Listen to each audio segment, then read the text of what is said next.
ముగిసిపోయినాయి. రాష్ట్రం యొక్క అభివృద్ధి, రాష్ట్రంలో మేము ఇచ్చిన 6 గ్యారంటీల సంక్షేమ పథకాలను అమలు చేయడమే మా ధ్యేయము. వాటిని ముందుకు తీసుకెళ్ళడానికి అందరి సహకారం తీసుకుంటాం, మీడియా మిత్రుల సహకారం కూడా తీసుకుంటాం. ఇప్పుడు 31,000 కోట్ల రూపాయలు దాదాపుగా ఏకకాలంలో రైతు రుణమాఫీ చేయడానికి మేము నిర్ణయం తీసుకున్నాము.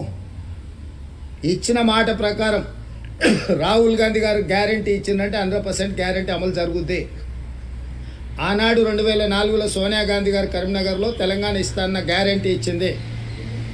ఎన్ని ఒడిదుడుకులు ఎదుర్కొన్నా సోనియా గాంధీ గారు తెలంగాణ ఇచ్చిండ్రు.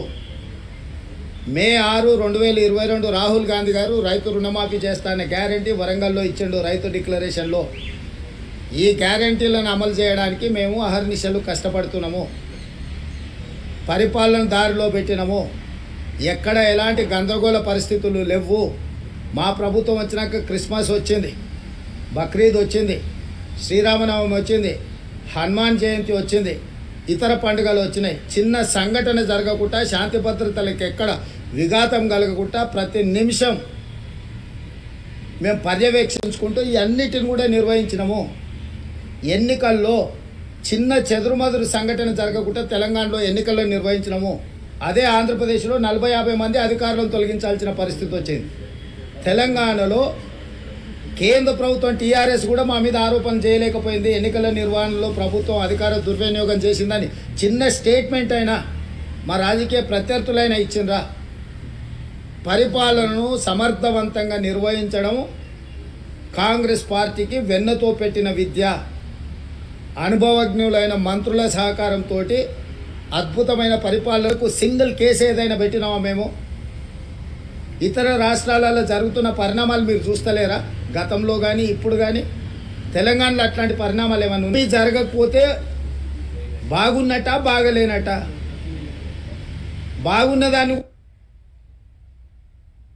ఇప్పుడు ప్రజలు ఎన్నుకున్న ప్రభుత్వాన్ని పడగొట్టాలన్న భావదారిద్ర్యం కేసీఆర్కు రావడమే కేసీఆర్ యొక్క భావదారిద్ర్యము. 17 సీట్లు ఓడిపోయి 8 సీట్లలో డిపాజిట్లు పోయి 14 సీట్లలో 3rd ప్లేస్ వచ్చినాక కూడా కేసీఆర్కు కనివిప్పు కలగలేదు. ప్రజల తప్పు అన్నట్టుగా మాట్లాడుతున్న వాళ్ళకు ఓట్లు లేకపోవడం.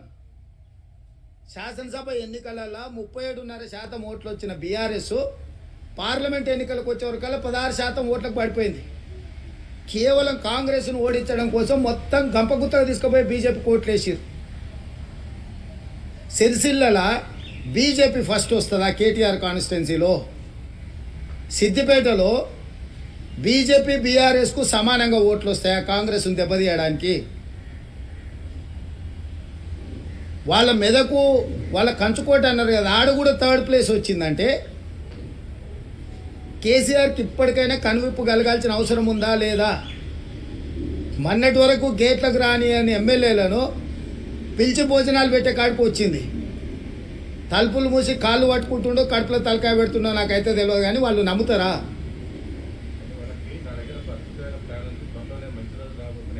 గదే ఇది పోయి మోడీ కాళ్ళు పట్టుకుంటాం, కడుపులో జోరుతాం, కాళ్ళ సందులో దూరుతాం, ఈ ప్రభుత్వాన్ని పడగొడతాం. ఇదే కదా, ఈ పనికిమాలిన ఆలోచనలే కదా. ప్రతిపక్ష నాయకుడికి అసెంబ్లీకి రమ్మంటే రాడు, రాష్ట్ర అవతరణ దినోత్సవాలకు ఆహ్వానిస్తే రాడు. రాష్ట్ర అవతరణ దినోత్సవాలలో ప్రతిపక్ష నాయకుడు మాట్లాడడానికి మైక్ ఇవ్వాలట. సిగ్గునాదా? ఎక్కడన్నా భారతదేశంలో ఎక్కడైనా ఈ సాంప్రదాయం ఉందా? కనీసం రాష్ట్ర అవతరణ దినోత్సవాలకు 10 ఏళ్ళు మమ్మల్ని ఎప్పుడన్నా పిలువనైనా పిలిచిండా? మేము ప్రత్యేకంగా ప్రభుత్వం తరఫున 10 ఏళ్ళు ముఖ్యమంత్రిగా పనిచేసిండు. ఈరోజు ప్రధాన ప్రతిపక్ష నాయకుడు సముచితమైన గౌరవం ఇద్దామని చెప్పి ప్రభుత్వం నుంచి అధికారికంగా మేము ఆహ్వాన పత్రిక పంపించినాం. ఏమాత్రం తెలంగాణ ఉద్యమ సోయి కేసీఆర్ గారికి ఉండి ఉంటే వారు అక్కడికి వచ్చి హుందాగా కూర్చొని 10 సంవత్సరాలు పూర్తి చేసుకుంటున్న తెలంగాణ సంబరాలలో పాల్గొని ఉండేవాడు.